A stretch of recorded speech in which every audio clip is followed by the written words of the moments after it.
ছাত্র দলের একজন সভাপতি আছে বাংলাদেশে, কি রাকিব না কি যেন আমার নাম, ওনার ৬-৭ সেশন ছিল বিশ্ববিদ্যালয়, এখনো সভাপতি। উনি তো আমার চাচা আরো বড়, উনি সভাপতি হয় কি করে? উনি হয়তো যুব দলের সভাপতি হতে পারে, ছাত্র দলের সভাপতি ওনারে মানায় না। ৬-৭ সেশন বলছেন, আমারই ৯-১০ সেশন, আমারও বড়, তার মানে আমার দাদার বয়সী।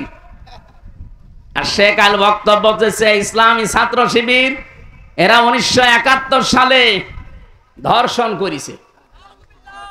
১৯৭১ সালে ছাত্র শিবির বাংলাদেশে ছিল, ৬ সালে ৭৭ সালে। তা আপনি একটু চিন্তা ভাবনা করে কথা বলতে পারেন না? আমার মনে হয় মেয়াদ উত্তীর্ণ গাঁজা খেলেও মানুষ এই কথা বলতে পারে। আমি তো আমাদের কুষ্টিয়ায় গাঁজা খাওয়ার ফ্যাক্টরি আছে না, কোন জায়গা, লালনের মাজার, ওখানে যে দেখবেন মানুষ গাঁজা খেয়ে পড়ে আছে। ওখানে যারা গাঁজা খায় ওরা মেয়াদ উত্তীর্ণ গাঁজা খায় না, মেয়াদ আলা গাঁজা খায়, এই জন্য ওরা ভুল বকে না, এমনি পড়ে আছে। কিন্তু যারা এরকম উল্টা পাল্টা বকে, এই চাঁপাইনবাবগঞ্জের এই 2 জন স্বামী স্ত্রী এবং কিশোরগঞ্জের ফজু বাংলা, চুয়াডাঙ্গার দুদু মিয়া, এই ছাত্র দলের যে ভাই রাকিব ভাই, এরা যা কথা বলে, এদের প্রত্যেকটা কথা শুনলে মনে হয় এদেরকে এই বাইরে রাখলে দেশটা সমস্যা করে দাঁড়াবে, ওদেরকে পাবনায় পাঠানো দরকার। মেয়াদ উত্তীর্ণ গাঁজা খেয়ে এই সমস্ত বক্তব্যগুলো দেওয়া বন্ধ করেন। এই দেশটা স্বাধীন করার পেছনে যারা ভূমিকা রেখেছিল সবচাইতে বেশি, ২৭৩২ জন মানুষ অলরেডি বিদায় নিয়েছে। এর স্বপ্নটা বাস্তবায়নের জন্য কিছু করেন, নাই তো নিজের কপালে আগুন লাগাবেন। এই 15 বছর পর তো আল্লাহ হালকা সুযোগ দিয়েছে, এবার যদি হাত ছাড়া করে ফেলেন না, 100 বছরে সুযোগ আসবে না, তখন গোলাম হয়ে বাঁচা লাগবে। আমরা গোলামি করতে চাই না, আমরা গোলাম হতে চাই একজনের। কার? আল্লাহ রাব্বুল আলামিন বলেন, ফাক্কু রাকাবা ওয়া ইতআমুন ফি ইয়াউমিন যী মাসগাবা ইয়াতীমান যা মাকরাবা আও মিসকিনান যা মাতরাবা। হে নবী, এই মানুষগুলো ফালাকতাহামাল আকাবাতা ওয়া মা আদরাকা মাল আকাবা, এরা গিরিপথে যেতে রাজি না। এরা এই কঙ্কট মুহূর্তের বিশাল কঠিন এই পথ পাড়ি দিতে তারা রাজি না। আপনি কি জানেন এই আকাবা এটা কি? এই কঙ্কটময় অথবা গিরিপথ এটা কি আপনি জানেন? রব্বুল আলামিন নিজে ব্যাখ্যা করছেন, যেহেতু এই পথটা কঠিন এবং গিরিপথ আমি নাম দিয়েছি, সবাই পথে আসতে চায় না।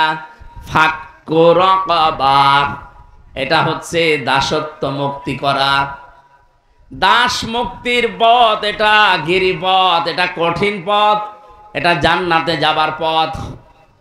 হযরত ওমর এটা বুঝেছিলেন।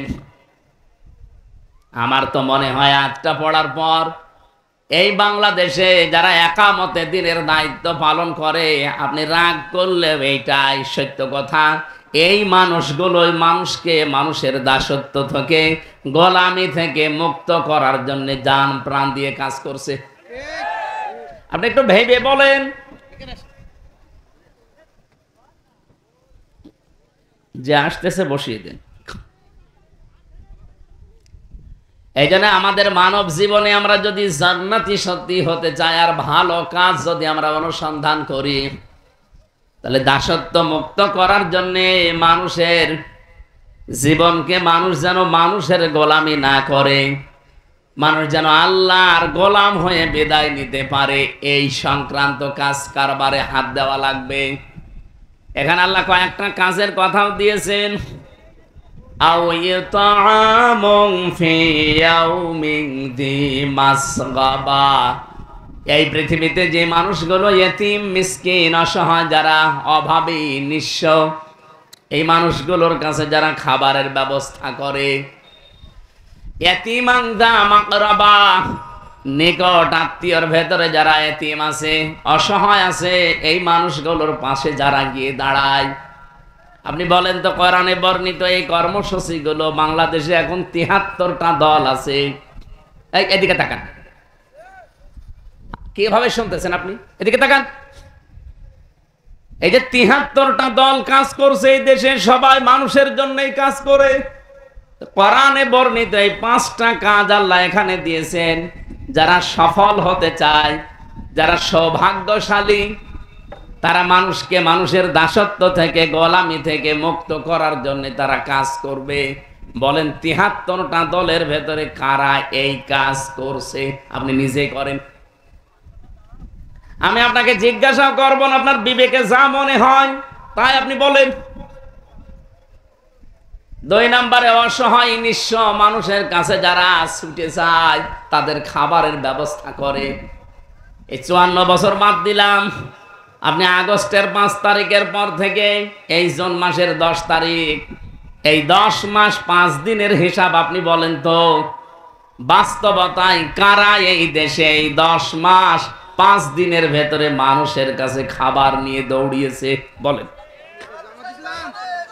যারা দৌড়াবে কোরআনের সাথে তাদের মিল আছে। এই ৭৩টা দলের যারা এই কাজ করবে, মনে করবেন কোরআন দেখে দেখে তারা চলছে। 3 নম্বরে, ইয়াতিমাংদা মাকরাবা, গরিব থেকে এসেছে। এটা নিকট আত্মীয়র ভেতরে যদি ইয়াতিম থাকে, অসহায় থাকে, এই মানুষগুলো সেখানে ছুটে যায়, তাদের খবর রাখে।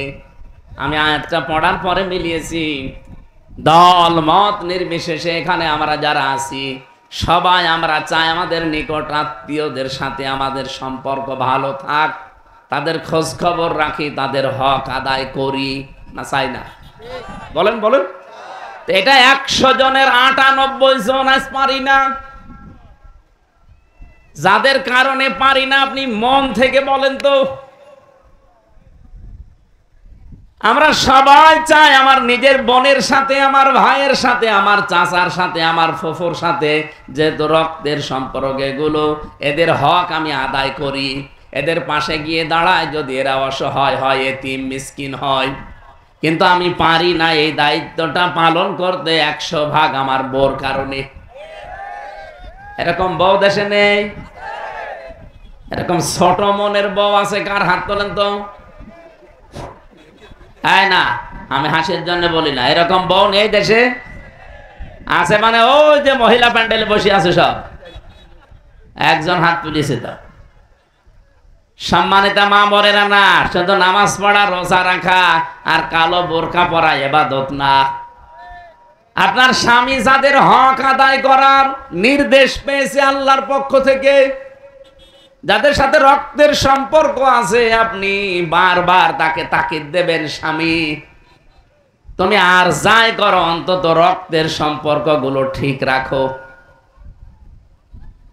নবীজি বলেন, কোন স্ত্রী যদি চায় যে আমার স্বামী আরো বেশি দিন বেঁচে থাক, আমার স্বামীর সম্মান, আমার স্বামীর সম্পদ, মর্যাদা আরো বেড়ে যাক, সে যেন মাঝে মাঝে স্বামীকে বারবার আদেশ দেয়, স্বামী যাই করো অন্তত রক্তের সম্পর্ক এগুলো ঠিক রাখো, এদের হক আদায় করে চলো যতটুকু পারো। কিন্তু আমরা দেখি না 100 ভাগের 98টা পরিবারে এটা আমরা পারছি না। এই যশোরের অবস্থা আমি জানি না, এই কথা বলছেন না কেন? যেহেতু যাদের জন্য পারি না তারা বসে আছে সামনে। সম্মানিতা মা বোনেরা, হাতে পায়ে ধরার যদি সুযোগ থাকতো আপনার হাতে পায়ে ধরতাম। আপনি জান্নাতের জীবনেও যেতে পারবেন না, কারণ আপনার এই সমস্ত আচরণের কারণে আজ অনেক স্বামী নিজে হক আদায় করতে পারছে না, মনে মনে তারা মানসিক রোগী হয়ে যাচ্ছে। একজন বলছে মারহাবা, তার মানে ও ঝামেলায় আছে। আপনি দেখেন খাদিজাতুল কুবরা রাদিয়াল্লাহু তাআলা আনহা, নবীজির স্ত্রী, জীবনে আমি তার পড়ে দেখেছি, পুরা জীবনে কোনোদিন 1 ওয়াক্ত নামাজ পড়েননি, একটা রোজা রাখেননি কোনোদিন, জীবনে একদিনের জন্য পর্দায় ছিলেন না, কোন দিনের জন্য একবার হজও করেননি, 1 টাকা যাকাতও দেননি। অথচ আল্লাহ নিজে তাকে সালাম দিয়েছেন জিবরাইলের মাধ্যমে এবং জান্নাতে একটা ঘর বানিয়ে তার জন্য সুসংবাদ পাঠিয়েছেন। আপনি বলেন তো কি এ মহিলা কি করেছে? জীবনে নামাজ পড়ে না, এক ওয়াক্ত রোজা রাখে না, একটা জীবনে কোনোদিন হজ করে না, যাকাত দেয়নি, একদিনের জন্য পর্দায় থাকেনি। এরপরও আল্লাহ নিজে তাকে সালাম দিল আর জান্নাতে ঘর বানিয়ে আল্লাহ তার জন্য পাঠিয়ে দিল। ওরা জীবনী পড়ে আমি এইটাই পেয়েছি, কারণ এই বিধানগুলো নাজিল হয়েছিল সব তার ইন্তেকালের পরে, এই জন্য তিনি মানতে পারেননি। আল্লাহ তাকে সালাম দেওয়া আর জান্নাত ঘর বানিয়ে তার জন্য পাঠানো, একটা কাজ তিনি জীবনে করেছিলেন। যতদিন নবীজির সংসারে ছিলেন কোনোদিন স্বামীর মনে তিনি দুঃখ দেননি। এখানে আমি সহ যারা স্বামী বসে আছে, এদিকে তাকান, যত স্বামী আমার দোলা ভাই সহ বলছে, যত স্বামী আমরা বসে আছি, আল্লাহর দিকে তাকিয়ে বলতে পারবেন জীবনে একদিনের জন্য আমার বউ আমাকে কষ্ট দেয়নি? হাত তোলেন তো দেখি। মুরব্বী, আপনার বউ আছে? আপনি তো বউ পাননি, আপনি ফেরেশতা পেয়েছে। বলেন তো এই স্টেজে কত মানুষ বসে আছে, একটা লোক হাত তুলতে পারেনি? আমিও পারলাম না, মিথ্যা কথা বলবো কেন? সম্মানিতা মা বোনেরা কোথায় কোথায় তাকিয়ে আছেন বলেন? একটা স্বামী খালি একটা বুড়ো মুরব্বী হাত তুলিস, বউ বেশি আছে না মরে গেছে আমি জানি না, একটা লোক আমরা হাত তুলতে পারলাম না যে জীবনে আমরা কোনোদিন স্ত্রীর কাছে দুঃখ পাইনি, এরকম কেউ নেই। অথচ খাদিজাকে সালাম দিয়েছে আল্লাহ, জান্নাতে ঘর বানিয়ে পাঠিয়েছে একটা কারণে, তিনি তো নামাজ পড়তে পারেননি, রোজা রাখেননি, একদিনে পর্দায়ও থাকেননি, কারণ এই বিধানগুলো নাজিল হয়েছিল সব তার মরে যাওয়ার পর, ইন্তেকালের পর। কত বড় দামি জায়গা এটা, এই জায়গাটা আজ নষ্ট করছেন আপনারা। একটু মনটা উদার করতে পারেন না? আপনার এই ন্যারো মাইন্ডের কারণে হাজারো স্বামী আজ মানসিক রোগী হয়ে আস্তে আস্তে মরে যাচ্ছে। কিছু বলতেও পারি না, কিছু বললে তো আবার মামলা হয়ে যাবে। নারী নির্যাতনকারী মামলা দেশে হয়, পুরুষ নির্যাতনকারী মামলা আছে, এইটা হওয়া দরকার। চাচা এর সাথে কি করিয়েছে, যতদিন ছিল অন্তত এই আইনটা পাশ করতে পারতো না, যে নারী নির্যাতনকারী আইন যেমন আছে পুরুষ নির্যাতনকারী আইনও বানিয়ে দিলাম। এতিমাংদা মাকরাবা খুব গুরুত্বপূর্ণ জিনিস, এটা সবার দ্বারা সম্ভব না। যেই পরিবারে প্রতি সপ্তাহে অন্তত কোরআনে হাদিসের 2টা করে বৈঠক করা হয়, সপ্তাহে 2টা না হলেও একটা করে করা হয়, ওই পরিবারটা এভাবে গড়ে ওঠে। আর এই ট্রেনিং দেওয়া হয় বাংলাদেশ জামাত ইসলামী আর ইসলামী ছাত্র শিবিরে। আপনি বলেন, আমি যে পরীক্ষিত এই জন্য বললাম, প্রতিদিন 9টা করে ঘর পূরণ করা লাগে, এর ভেতরে একটা ঘর আছে পারিবারিক বৈঠক। আপনি সপ্তাহে 2টা করেন কিনা বা টিক মেরে প্রতি মাসে দায়িত্বশীলকে দেখানো লাগবে যে হ্যাঁ আমি সপ্তাহে 2টা বা একটা করে করি। এটা করবেন আপনার পরিবারে, নিজের ছেলেকে, মেয়েকে, বউকে, এই বেটার বউকে নিয়ে এক জায়গায় বসে আপনি এই কোরআনের অথবা হাদিসের এই দার্সটা দেবেন 15-20 মিনিট, আধা ঘন্টা, 1 ঘন্টা করে। দেখবেন আস্তে আস্তে 2-5 মাস, 6 মাস, 1 বছর পরে পরিবার থেকে আপনি আরো সাপোর্ট পাবেন দিনের কাজ করার জন্য। রক্তের সম্পর্ক যাদের সাথে আছে এগুলো আরো অটুট হবে, কারণ তারা জানবে যে এদের সাথে সম্পর্ক রাখলে আমার বাবার সম্মান সম্পদ আরো বাড়বে। সুবহানাল্লাহ বলতে পারেন না? আও মিসকিনান যা মাতরবা, এই যে তরব থেকে মলিন যে মানুষগুলো অসহায় নিঃস্ব, যারা কাজ কাম করে ঘর মাক্ত হয়ে গেছে, এই মানুষগুলোর কাছে যারা যায়। আমরা আগস্টের 5 তারিখের পরে দেখলাম বাংলাদেশে একটা বন্যার ঢেউ এসেছিল ফেনীতে। আমাদের পাশের যে প্রতিবেশী, তারা এমন প্রতিবেশী যে আমাদের কোনো সময় পানিতে মারে, কোনো সময় আগুনে মারে, হয়তো শুকিয়ে ফেলে অথবা ডুবিয়ে দেয়। ওই সময় ডুবিয়ে দিয়েছিল। এদেশের কত মানুষ আমরা দেখলাম টাকা আর বস্তা, কত মানুষের টাকা ব্যাংকে ছাতা পড়ে যায়। অথচ 5 কোটি টাকা নিয়ে সেখানে যে যে হাজির হবে এরকম মানুষ আমরা পেলাম না। গেছে কে? আমিরে জামাত ডাক্তার শফিকুর রহমান। এ পর্যন্ত পানির ভেতরে নেমে মানুষের বাড়িতে বাড়িতে এমনি মানুষের ভালোবাসা তার উপরে আল্লাহ তৈরি করে দেয়নি। তার এই অ্যাক্টিভিটিস, তার এই কাজ কর্ম দেখে আমার আল্লাহ মানুষের ভেতরে তার প্রতি একটা আলাদা মহব্বত তৈরি করে দিয়েছে।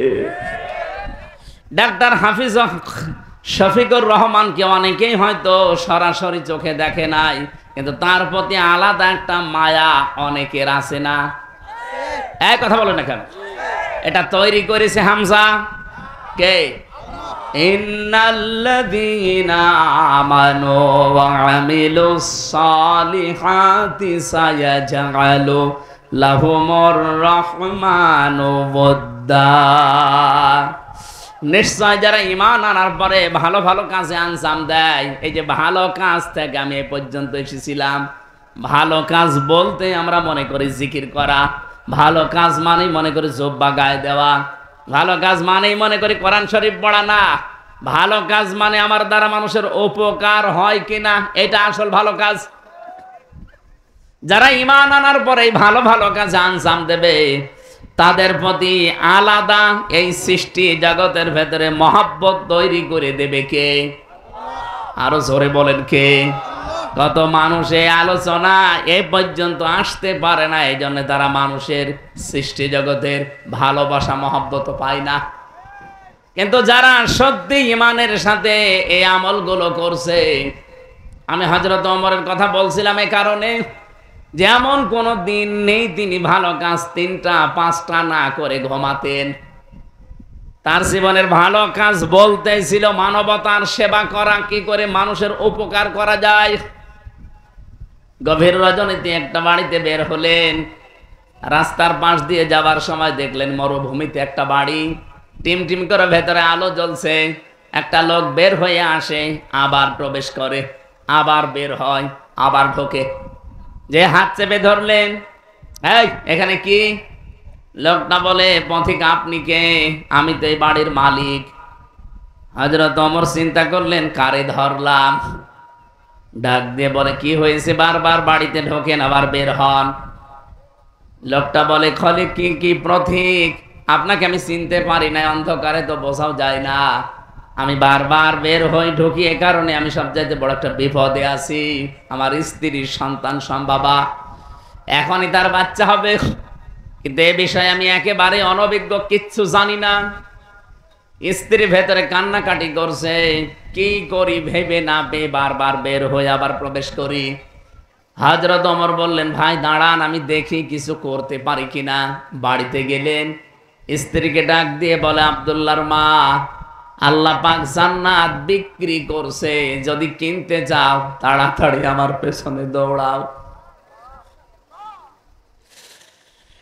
আসার সময় কিছু তেল, কাপড় চোপড় এগুলোর সাথে করে নাও, কাজে লাগবে। স্ত্রী ডাক দিয়ে বলে, স্বামী আমার, জান্নাত বিক্রি হচ্ছে, আপনার পেছনে যেতে বললেন, আমি তো রেডি আছি। তেল নিয়ে কি করব? কাপড় চোপড় এগুলো কি হবে? জান্নাত কি এর বিনিময়ে বিক্রি হবে? বলে নাও, কাজে লাগবে। নিয়ে তিনি ঢুকিয়ে দিলেন নিজের স্ত্রীকে বাড়ির ভেতরে। বাইরে লোকটার সাথে দাঁড়িয়ে আছেন, ভেতর থেকে আওয়াজ এলো, খলিফাতুল মুসলিমিন, আপনার বন্ধুকে খবর দেন, তার একটা পুত্র সন্তান হয়েছে, ছেলেটাও ভালো আছে, মাও ভালো আছে। হযরত ওমর শোনার পরে বললেন, আলহামদুলিল্লাহ। কিন্তু যার ছেলে, এই লোকটা বলছে ইন্না লিল্লাহ। হযরত ওমর বলে, কি আপনি তো খুশি হওয়ার কথা, কেন ইন্না লিল্লাহ পড়েন? লোকটা বলে, পথিক আমি এবার বুঝেছি, আপনি এতক্ষণ পর্যন্ত চেহারা আমি চিনতে পারি নাই, অন্ধকারে আপনাকে জানতেও পারি নাই আপনার পরিচয়। আপনি খলিফা, তার মানে ওমর। আপনি আমারে মাফ করে দেন। পকেট থেকে কয়েকটা টাকা বের করে দেরহাম দিয়ে বললেন, এইগুলো ওই যে মেয়ে লোকটাকে নিয়ে আসলেন রাতের বেলা, ওই নার্সকে, ওই সেবিকাকে দিয়ে দেবেন।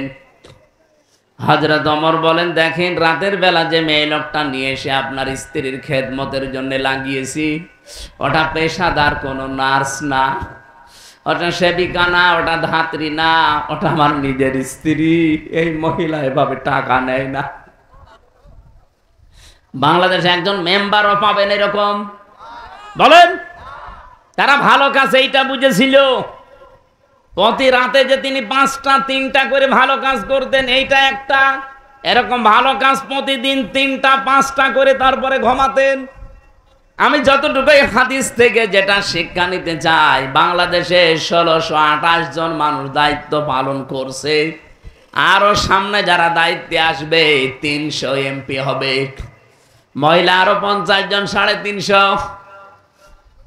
প্রত্যেকটা জেলার ডিসি, এসপি, এসপি সহ টিএন, ওসি, আপনি সচিব যতগুলো আছে আমি হিসাব করেছিলাম একবার 1628 জন হয়। এই মানুষগুলো যেদিন হযরত ওমরের মতো এই অনুভূতি নিয়ে দায়িত্ব পালন করবে, বাংলাদেশ একটা মিনি জান্নাত হয়ে যাবে। আর ওই দৃশ্যটা দেখার জন্য আমরা আছি। এটার জন্যই সত্যি কথা বলছি, চেষ্টা করা।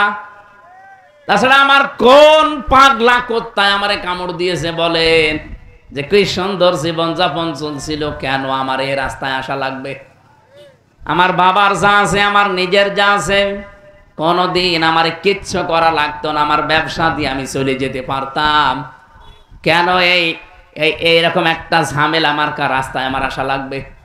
কারণ 54 বছর আমি দেখতে পাচ্ছি এই রাস্তাকে খারাপ মানুষগুলো আরো খারাপ বানিয়ে ফেলেছে। এই রাস্তাগুলো ভালো করার জন্য ভালো মানুষ আসা লাগবে। আমিরে জামাত ডাক্তার শফিকুর রহমান উনি অলরেডি ঘোষণা দিয়েছে 300 জন এমপি আমরা তালিকা দিয়ে দিলাম। যদি এরা পাশ করে, জামাত ইসলাম যদি পাশ করে এমপি হয়, যেই টাকা নিয়ে এমপি হয়েছিল 5 বছর পর ওর একটা টাকাও বাড়বে না। যদি বাড়ে ওর খবর আছে। আপনি অন্য কোন দলের ঘোষণা দিতে বলেন তো সেই এমপি দাঁড়াবে না। আপনি বলেন, এখনো তো 73টা দল আছে, একটা দল ঘোষণা দিয়েছে যে যারা 1 কোটি টাকা এখন মালিক তারা এমপি দাঁড়ান, পাশ করেন, 5 বছর জানো দায়িত্ব পালন করার পরে 1 কোটি 1 টাকা না হয়, আরো যেন 10,000 কমে যায়। এইরকম ঘোষণা দিতে বলেন। বাংলাদেশে অন্য কোন দলের লোক এমপিতে দাঁড়াবে না। বলবো দরকার কেউ ঝামেলা? আপনি বলেন, আমি তো আপনাকে চ্যালেঞ্জ দিলাম, দেন কোন দলের লোক আছে দাঁড়াতে বলেন, আমি দেখব। অথচ উনি দায়িত্ব নিয়ে গ্যারান্টি নিয়ে দিয়েছেন, এমনি দেয়নি, কারণ ওইভাবে করে তাদেরকে গড়ে তুলেছেন। চট্টগ্রামে একটা খাল পরিষ্কার করার জন্য 400 কোটি টাকা চেয়েছিল ওখানে যারা দায়িত্বে আছে। 400 কোটি বলেছিলে খালটা পরিষ্কার করে দেব। বাংলাদেশ জামাত ইসলামের ওখানে সাবেক একজন এমপি আছে, আলহাজ শাহজাহান চৌধুরী হাফিজাহুল্লাহ, উনি বলেছিল 1টা টাকাও দেওয়া লাগবে না, শুধু আমি জামাত ইসলাম থেকে 10 টাকা 20 টাকা কালেকশন করে 1 কোটি টাকা আমি এই কাজটা করে দেব। ঠাই করে দিয়েছে, ওরা কমপ্লিট করে দিয়েছে। 1টা টাকা রাষ্ট্রের কাছ থেকে নেয়নি, নিজেদের 10-20 টাকা 50 টাকা কালেকশন করা। এটা দেখে আরো অন্তত বাহাবা দেওয়া দরকার। সারা দুনিয়ায় প্রশংসায় ভাসতেছে তারা, কিন্তু একটা লোক দেখলাম বলছে না, এ খাল সেরম পরিষ্কার হয়নি। তোমার কাছে দিলে তুমি তো 400 কোটি টাকায় হাওয়া করে দিতে। যাদের কোনো আলাদা কর্মজীবন নেই, শুধু এই এমপি হওয়া, মন্ত্রী হওয়া, উপজেলা চেয়ারম্যান হওয়া, মেয়র হওয়া, এগুলোই যাদের কর্মজীবন, এরা জীবনেও দুর্নীতি ছাড়া থাকতে পারবে না। আমার আলাদা কর্মজীবন আছে, আমি ব্যবসা করি, আমার ওইটা থেকে অন্তত যা আছে চলে যায়, আমার এগুলো রাস্তায় কোনো দরকার নেই। আর আমি গ্যারান্টিও দিয়েছি আমার আমিরে জামাতের এই কথার সাথে একত্রতা ঘোষণা করে, আমার যে দায়িত্ব মাথার উপরে দিয়েছে, যদি আল্লাহ আমাকে ওই জায়গায় নিয়ে যায়, 5 বছর পরে আমার যে টাকা আছে আরো 50,000 কমে যাবে, 1 টাকাও বাড়বে না। এই বলেন তো, এই রাস্তায় এসেই আমার কি দুনিয়ার দিক থেকে লাভ হয়েছে না ক্ষতি হয়েছে? আমি দেশে বিদেশে, আমি আকিস গ্রুপের খতিব ছিলাম, কত জায়গায় যেতে পারতাম, টাকা শুধু নাড়তাম। কিন্তু এই ঝামেলা ঘাড়ে নিয়ে যদি আল্লাহ কিছু দিয়েই দেয়, 1টা টাকা তো আর মেরে খেতে পারবো না, ওই ওয়াবি খাও, ওয়াজের বিনিময়ে খাদ্য খাওয়া লাগবে। কিন্তু আমার এই মাঝখান থেকে কি হইলো, এই খালি মানুষের পেছনে দৌড়াদৌড়ি, 4.5 লাখ মানুষ আমার আমার এই আসনের ভেতরে, কুষ্টিয়া সদরে। এতগুলো মানুষের দায়িত্ব পালন করা কি চাই তাই ব্যাপার? আর আমরা কি দুনিয়াদার যে আমি ঘরে ঘুমিয়ে থাকলাম আর সব হয়ে গেল? এই ফজরের নামাজ পড়ে আরম্ভ করা লাগবে, রাত 10টা 12টা 1টা নেই, কোথায় কে কি করছে সব খোঁজ নেওয়া লাগবে, সে দলীয় হোক আর দলের বাইরে হোক। আমরা তো ভালো কাজ বলতে এইটা বুঝি। বাংলাদেশে আজ যদি সত্যিই ভালো কাজ আমরা এরকম কিছু বুঝতাম যে আমার দ্বারা অন্তত মানুষের উপকার হোক, ক্ষতি যেন না হয়, এই বাংলাদেশটা দাঁড়িয়ে যেত। আমি মালয়েশিয়া গিয়েছিলাম কয়েকদিন আগে, ওরা 2004 সালের পর থেকে অলরেডি দেশটা দাঁড় করিয়ে ফেলেছে 21 বছরের ভেতরে। আর আমরা 54 বছরও দাঁড়াতে পারি না, শুধু মারিং কাটিং আর দুর্নীতির কারণে। বিশ্বের যতগুলো দেশ এবছরে আমি ঘুরেছি, উন্নত দেশ, সবগুলো দাঁড়িয়ে গেছে, শুধু দুর্নীতি নেই আর খাদ্যে ভেজাল নেই। খাদ্যে ভেজাল না থাকলে শরীরে অসুখ বিসুখ কম হয়। মালয়েশিয়াতে, সিঙ্গাপুরে যে কয়েকদিন ছিলাম আমি, একদিন কাশিও দেইনি, কারণ কোনো ধুলাবালি নেই, কোনো জার্ম নেই, সব জায়গায় পরিষ্কার পরিচ্ছন্ন, আর খাদ্যে কোনো ভেজাল নেই। আমি একটা লোককে 1 কপে মাথা আলাদা করে দিতে দেখেছি। জিজ্ঞাসা করলাম, বলছে ও খাদ্যে ভেজাল দিয়েছিল, ধরা পড়ে গেছে, 3 দিনের ভেতরে বিচার শেষ। আমার মনে হয় বাংলাদেশে যদি এরকম 5টা বিচার করতাম, তো এই দেশে খাদ্যে ভেজাল দেওয়ার সাহস কোনো বাপের বেটা দেখাতে পারতো না। আর খাদ্যে ভেজাল না দিলে আমাদের শরীরের ভেতরে রোগ এরকম জন্মাতো না, আমাদের এত অসুখ বিসুখও হইতো না, এত ঔষধও লাগতো না। এক কথা বলেন না কেন? 15টা দিনের ভেতরে আমরা একটা দিন কাশি হয়নি মালয়েশিয়া সিঙ্গাপুরে। আর এই দেশে আসার পর এক দিন 50 বার করে কাশা লাগতেছে। সেখানে যায় সেখানেই ময়লা মাটি আর খাদ্যে ভেজাল তো আছে। আজকে যে বাড়িতে এসে বসেছিলাম, কাজী কি জানো, সিরাজুল ইসলাম, অনেক খাবারের পরে দুধ দিচ্ছিল। আমি মনে করছি দুধের ভেতর মনে হয় পানি মেশানো আছে, কারণ এই দেশে তো এরকম স্বভাব আছে না অনেকের। সম্মানিত ভাইরা, আমরা ভালো কাজ বুঝি না, ভালো কাজ আমরা কোরআন থেকে নিতে চাই। এই জন্য এই ঝামেলাপূর্ণ রাস্তায় আমাদের এখন আশা লাগতেছে। আর তাফসির মাহফিল, ওয়াজ মাহফিল, এই সমস্ত জায়গাগুলোতে কোরআনের এই কথাগুলো বলা হয় না। শুধু মরার পরে কি হবে আর মরা মানে জন্মের আগে কি হবে এই কথা বলা হতো। এই 3.5 হাত বডি এই মাটির উপরে কিভাবে চলবে এই কথাগুলো আমরা বলতে পারতাম না, এই জন্য আমরা বুঝতামও না। কেউ যদি বলতো এটা রাজনীতি। এই যে চাঁপাইনবাবগঞ্জের 2 জন স্বামী আর স্ত্রী আছে, এনারা মুফাসসিরে কোরআন, ভারতের কামান, মুজাদ্দেদে জামান। এরা এখন এই দেশের মানুষদেরকে বলছে বাংলাদেশ জামাত ইসলামী নাকি কোরআন নিয়ে ধর্ম নিয়ে রাজনীতি করে। আরে বেটি, কোরআন নিয়ে ধর্ম নিয়ে রাজনীতি না করলে, রাজনীতি যদি অন্য কিছু নিয়ে করে, সে তো দুর্নীতি করবে। বলেন, যারা বাংলাদেশে কোরআন বাদ দিয়ে রাজনীতি করে দেখবেন তারাই দুর্নীতিবাজ। আর যারা কোরআন নিয়ে রাজনীতি করেছিল, মাওলানা মতিয়ার রহমান নিজামী রহমতুল্লাহ আলাই মন্ত্রী ছিল। আপনি হিসাব করতে পারেন, চেয়ারম্যান না, মেম্বার না, মন্ত্রী। 5 বছর মন্ত্রী চালিয়ে 36 টাকা ফেরত দিয়েছে। পৃথিবীর ইতিহাসে এই প্রথম। আপনি এর চাইতে আর কি প্রমাণ চান বলেন তো? 5টা বছর 2টা মন্ত্রী চালিয়েছে। টাকা পয়সা আরো তো উল্টাপাল্টা করা দরকার না। বাজেট যা শেষ করে 36 টাকা বেঁচেছিল ওটা রাষ্ট্রকে ফেরত দিয়েছে।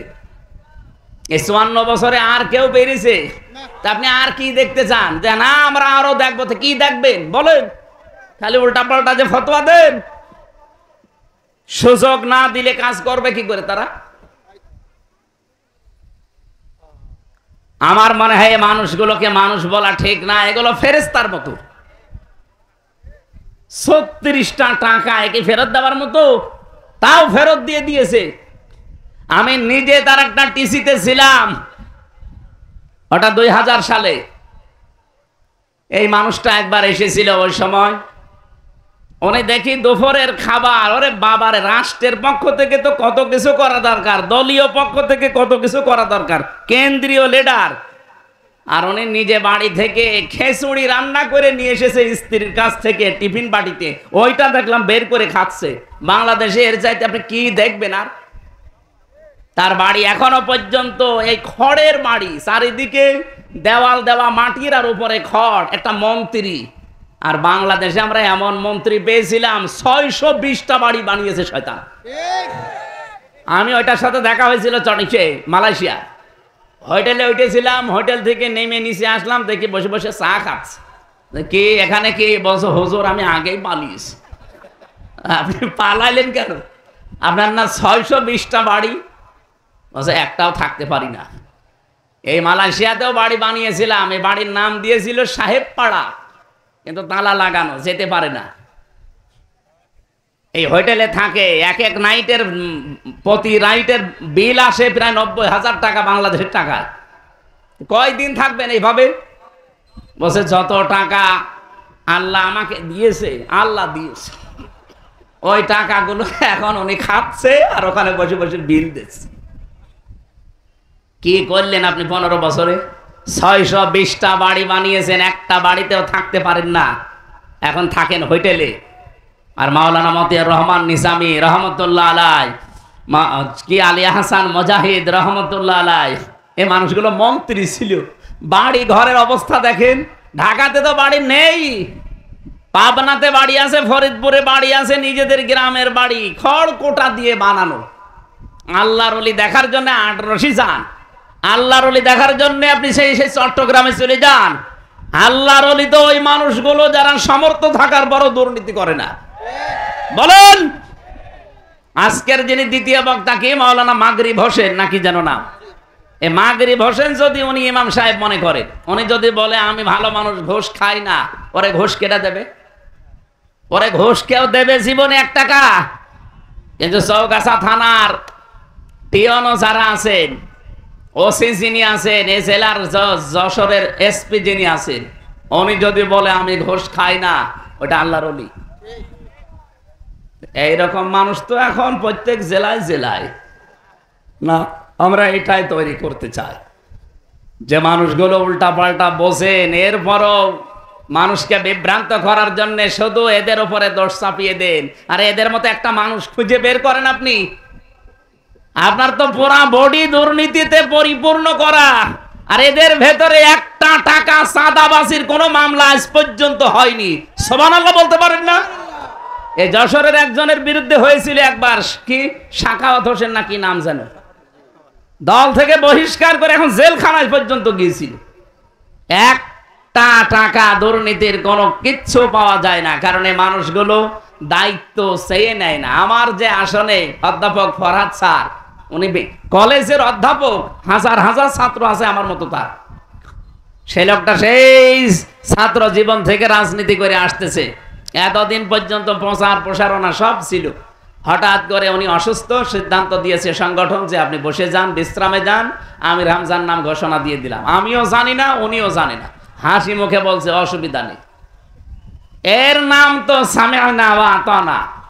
অন্য দলের লোক হয়তো যদি বলেন তো আমার মাথা ফাটিয়ে 2-3 ভাগ করে দিত না।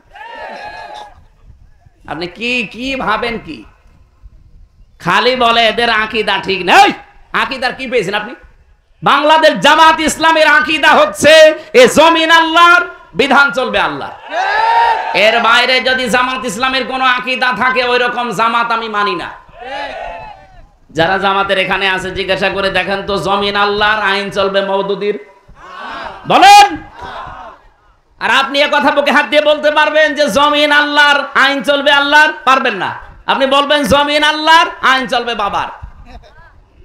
না মানে 15 বছর তো তাই করেছেন। টয়লেটের নাম পর্যন্ত দিয়েছে বাবার নামে, বঙ্গবন্ধু টয়লেট। কেন? ওখানে যে আমি জিকির করবো।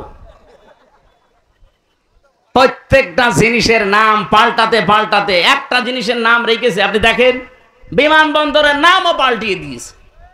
বিমানবন্দরের নাম দিয়েছে কি? শাহজালাল। কেন আপনি নাম দিতে গেলেন? যে নামটা ছিল, নামটা কি খারাপ? শহীদ জিয়াউর রহমান। বাংলাদেশে ওনার নাম শুনলেই মানুষ শহীদ বলে, কারণ আছে। ওনাকেও মানুষ মেরে ফেলেছে, শেখ মুজিবুর রহমানকেও মেরে ফেলেছে। কিন্তু আজ পর্যন্ত কোনদিন শুনেছেন যে শহীদ বঙ্গবন্ধু? কেন বলে না? কেন কারণ শহীদ হওয়ার জন্য আগে যে কাজগুলো করা লাগে একটা কাজও তার জীবনে নেই। কিন্তু জিয়াউর রহমানের জীবনে এমন বহু কাজ আমরা পেয়েছি। আরাফাতের ময়দানে লক্ষ লক্ষ জিয়া গাছ লাগিয়েছে, নিম গাছ। হাজার হাজার মানুষ ওখানে যে ওই আশ্রয় নেয়, ছায়ায়। আমি নিজেও ছিলাম। আমি কাবার ইমামকে দোয়া করতে দেখেছি। আরাফাতের ময়দানে মসজিদে নামিরাতে দোয়া করছে জিয়াউর রহমানের নাম ধরে, যে ছায়ার ব্যবস্থা শহীদ জিয়াউর রহমান মিম বাংলাদেশ থেকে ব্যবস্থা করে দিয়েছে। আল্লাহ তাকে তুমি জান্নাতের ছায়া দিও। নিম গাছ, সাজারাত জিয়া বলে ওই দেশের মানুষ, জিয়া গাছ বলে। জিয়া মানে কি? ছায়া পাওয়ার জন্য, শহীদ হওয়ার জন্য যে সমস্ত কাজগুলো আগে করা লাগে, এগুলো আপনার জীবনে নেই। আন্দাজে খালি নাম পাল্টিয়ে পাল্টিয়ে আমরা একটা মানুষকে উপরে তুলতে চাই। এমন নিচে আল্লাহ নামিয়েছে, আমার মনে হয় কিয়ামতের আগে আর ওঠা সম্ভব না। এখন কেউ পরিচয় দিয়ে এখানে এসে বুক ফুলিয়ে বলতে পারবেন যে আমি চৌগাছা ওই নিষিদ্ধ দলের সভাপতি? বলেন তো এসে দেখি। আমার মনে হয় এখানে জনগণে পিটি আপনার মেরে ফেলবে। কি কাজ করেছে? আমি একজন মন্ত্রীর সাক্ষাৎকার কালকে একটা ভিডিও দেখছিলাম। সম রেজাউল করিম মৎস্য মন্ত্রী ছিল, পিরোজপুরে বাড়ি। ওই লোকটা বলছে আমি বর্ডার দিয়ে রাত 12টা থেকে 4টা পর্যন্ত 4 ঘন্টা পানির নিচে পানার ভেতরে চুরি করে এই সাপের মতো ছিলাম। 4 ঘন্টা পালিয়ে পালিয়ে বর্ডার পার হয়ে এখন ওখান থেকে অন্য দেশে চলে গেছে। কি এমন কাজ করা লাগবে কেন যে জনগণ দেখলে আপনাকে পিটাবে? বলেন। যে সমস্ত নামগুলো আজ 54 বছর আমার তো দিতে পারবে না। আমাকে রাজাকার বললে শয়তানও বিশ্বাস করবে না, আমাকে আল বদর বললেও বিশ্বাস করবে না। হ্যাঁ, কি বলা যায় যে চেতনায় রাজাকার, এতটুকু আপনি না মামলা দিতে পারেন। এ মামলা তো মানে মানুষ বিশ্বাস করে না, এই জন্য আমার নামের ওপরে মামলা দিত আমি নাকি আনসারুল্লাহ বাংলা টিমের প্রধান। ও ছাতা যে কি আমি আজ পর্যন্ত জানি না, অথচ এরকম একটা মিথ্যা মামলা নিয়ে 3 বছর জেল খেটে আসলাম। যারা জামা, আমি নাম ধরে বলছি এ কারণে এটা রেকর্ড হচ্ছে, সারা দুনিয়া যাচ্ছে, এই যে রেকর্ড হচ্ছে। বাংলাদেশ জামাত ইসলামীকে যারা রাজাকারের দল বলে সে 1971 সালের এই কাজগুলো কাদাগুলো তাদের নামে ছিটিয়ে দে, এখন আন্তর্জাতিক ভিডিও আছে। এখন আজকে দেখলাম 2টা। এই ভিডিওর ভেতরে রাজাকার যে মানুষগুলোকে দেখলাম একটার মুখেও দাড়ি নেই, শুধু গোপ আছে। অথচ রাজাকার মনে করলে আমরা দাড়িওয়ালা, টুপিওয়ালা, পাঞ্জাবিওয়ালা মানুষ মনে করি। এখানে রাজাকার লেখা আছে নেম প্লেট দিয়ে, RAZAK আর রাজাকার, একটার মুখেও দাড়ি নেই, সবগুলো গোপলা আর টাই পরা। আপনি যুদ্ধ অপরাধী বলেন, যুদ্ধ করলে তো যুদ্ধ অপরাধী হবে তারা। যুদ্ধ করেছিল এই দেশে কেউ? রাজাকারের তালিকা যারা দিয়েছে হাসিনা আর এই মন্ত্রী, আপনি দেখেন 1000-এর উপরে আওয়ামী লীগের, বিএনপির 8000-এর উপরে, 800, জামাত ইসলামের মাত্র 34 জন, 37 জন, তার ভেতর 13 জন মরে গেছে। আপনার আন্দাজে কারে কি বলে মানুষকে, এখন তো মানুষ আর ওই সেই মানধাতা বলে নেই, এখন এত সচেতন, যা বলবেন ইন্টারনেট থেকে দেখে বের করে বলবে। ছাত্র দলের একজন সভাপতি আছে বাংলাদেশে, কি রাকিব নাকি যেন আমার নাম, ওনার 6-7 সেশন ছিল বিশ্ববিদ্যালয়ে, এখনো সভাপতি। উনি তো আমার চাচা আরো বড়, উনি সভাপতি হয় কি করে? উনি হয়তো যুব দলের সভাপতি হতে পারে, ছাত্র দলের সভাপতি ওনারে মানায় না। 6-7 সেশন বলছেন, আমারই 9-10 সেশন, আমারও বড়, তার মানে আমার দাদার বয়সী। আর সে কাল বক্তব্য দিয়েছে ইসলামী ছাত্র শিবির এরা 1971 সালে ধর্ষণ করেছে। 1971 সালে ছাত্র শিবির বাংলাদেশে ছিল, 6 সালে, 77 সালে। তা আপনি একটু চিন্তা ভাবনা করে কথা বলতে পারেন না? আমার মনে হয় মেয়াদ উত্তীর্ণ গাঁজা খেলেও মানুষ এই কথা বলতে পারে। আমি তো আমাদের কুষ্টিয়ায় গাঁজা খাওয়ার ফ্যাক্টরি আছে না, কোন জায়গা, লালনের মাজার, ওখানে যেয়ে দেখবেন মানুষ গাঁজা খেয়ে পড়ে আছে।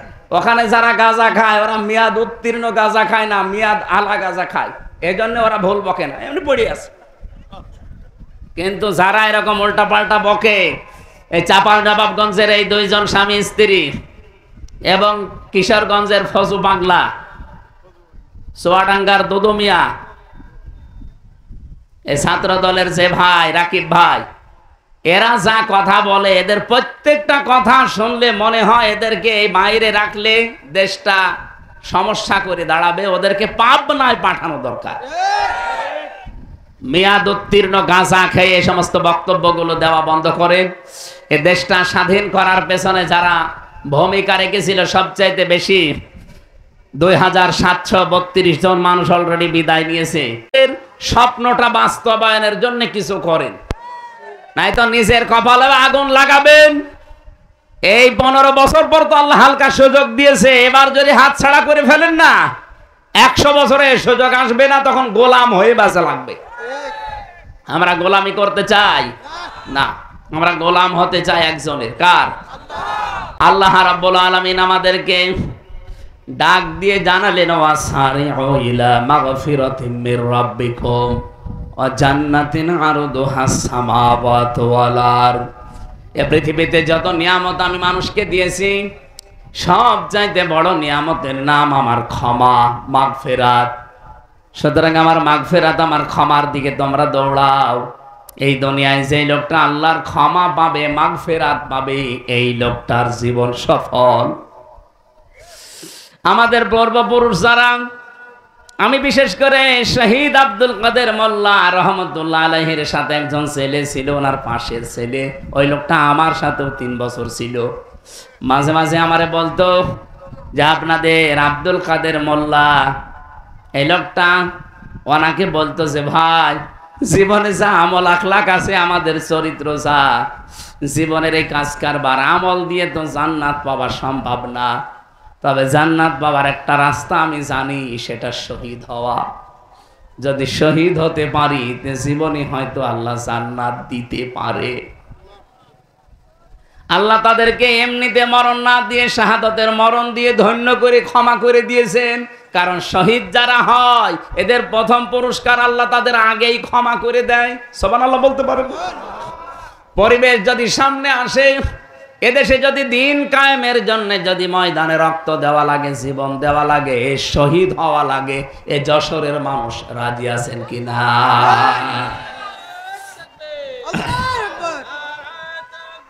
যশোরবাসী জীবনে আমাদের যা কাজ কারবার, আমল আখলাক, নামাজ রোজা, এ দিয়ে জান্নাত সম্ভব না। জান্নাত পাওয়ার একটাই রাস্তা আছে, আল্লাহ যদি দয়া করে ক্ষমা করে দেয়। আর আল্লাহ ক্ষমা করবে সর্বপ্রথম তাদের, যে মানুষগুলো আল্লাহর রাস্তায় শহীদ হবে। সারা জীবনের জন্য কোরআনের পাখি আল্লামা সাইদি দোয়াই করতেন, আল্লাহুম্মা ইন্নী আসআলুকা শাহাদাতান ফি সাবিলিক। হে আল্লাহ, তুমি যাই করো আমাকে শাহাদাতের মরণ দিও।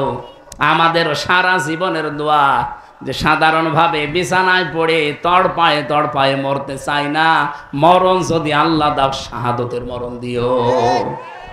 কিয়ামতের দিন যে 4টা কাতার আল্লাহ বানাবে, তার প্রথম কাতারে থাকবে নবীরা, মিনান নাবিয়্যিনা ওয়াস-সিদ্দীকিনা ওয়াস-শুহাদা ওয়াস-সালিহিন।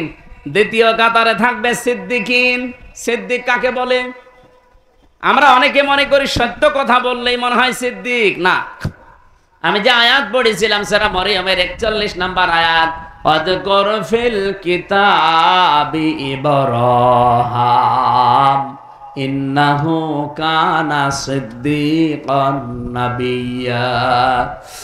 আল্লাহ বলেন কিতাবের ভেতরে আমি ইব্রাহিমের আলোচনা তোমাদেরকে শোনালাম, স্মরণ করো, কারণ সে ছিল আমি আল্লাহর কাছে সিদ্দিক এবং নবী। সিদ্দিক কি? ইব্রাহিম নবী আমাদের জাতির পিতা, তিনি সিদ্দিক হয়েছিলেন এই কারণে সত্যকে নিয়ে অনুসন্ধান করছিলেন, খোঁজ করছিলেন। সত্য অনুসন্ধান করে খোঁজ করে করে যখন পেয়ে গেলেন, তখন জাতির লোকদেরকে তিনি ঘোষণা দিলেন, ইন্নী ওয়াজ্জাহাতু ওয়াজহিয়া লিল্লাযী ফাতারাস সামাওয়াতি ওয়াল আরদা হানিফা ওয়া মা আনা মিনাল মুশরিকিন। তিনি সত্যকে অনুসন্ধান করে কখনো তারকা, কখনো চন্দ্র, কখনো সূর্য, দেখতে দেখতে বললেন না, সব ডুবে যায়, একটাও আমার মালিক হতে পারে না। আসমান আর জমিনের যে উদ্ভাবক, যিনি বানিয়েছেন, আমি তার দিকে আমার চেহারাকে একনিষ্ঠ ভাবে ঘোরালাম। ও বাংলার মানুষের আজ সেই সময় এসেছে, সত্যকে সত্য অনুসন্ধান করেন। এই দেশে যত মানুষ আমরা বাস করি, কারা সত্যের পক্ষে আছে, কারা সত্যের বিপক্ষে আছে, আপনি কিন্তু নিজে টের পাচ্ছেন। সত্যকে সত্য জানার পরে দ্বিধাহীন চিত্তে কোন পেছনের টান না নিয়ে যারা মেনে নিতে পারে, তারাই হচ্ছে আল্লাহর কাছে সিদ্দিক। আমার কথার অর্থ বুঝেছেন কিনা বলেন তো? সত্যকে সত্য জানার পরে কোনো প্রশ্ন করা যাবে না। হযরত আবু বকর যেমন সিদ্দিক ছিলেন, মেরাজের কাহিনী আবু জেহেল বিশ্বাস করে নাই। হযরত আবু বকর বিশ্বাস করার পরে নবীজি বললেন, কোন প্রশ্ন ছাড়া এত বড় ঘটনা তুমি বিশ্বাস করে নিলে, আজকে থেকে তোমারে আমি খালি হাতে ফেরত দেব না। আজকে তোমারে আমি একটা লকব দিয়ে দিলাম, তুমি আবু বকর সিদ্দিক। এই জন্য কিয়ামতের ময়দানে যারা আবু বকর সিদ্দিকের সাথে ওই কাতারে উঠতে চান, বাংলাদেশে আজ সত্যকে সত্য জানার পরে আর পিছু টান দেওয়া যাবে? বলেন বলেন, কোনো প্রশ্ন করা যাবে না। দ্বিধাহীন চিত্তে সত্যকে মেনে যারা চলবে, তারা আল্লাহর কাছে সিদ্দিক। আল্লাহ যেন আবু বকরের কাতারে আমাদেরকেও দাঁড় করিয়ে দেন, বলেন আমিন। আল্লাহর মাগফিরাত ক্ষমা পাওয়ার জন্য আমরা আজকে থেকে দৌড় আরম্ভ করব। জান্নাতিন আরদুহাস সামাওয়াতু ওয়াল আরদ, ওই জান্নাতের দিকে তোমরা দৌড়াও যার প্রশস্ততা আসমান আর জমিনের চাইতেও বিস্তৃত। উইদ্দাত লিল মুত্তাকিন, যেটা আল্লাহ পরহেজগার মুত্তাকি খোদা ভীরু এদের জন্য প্রস্তুত করে রেখেছেন, বলেন আমিন।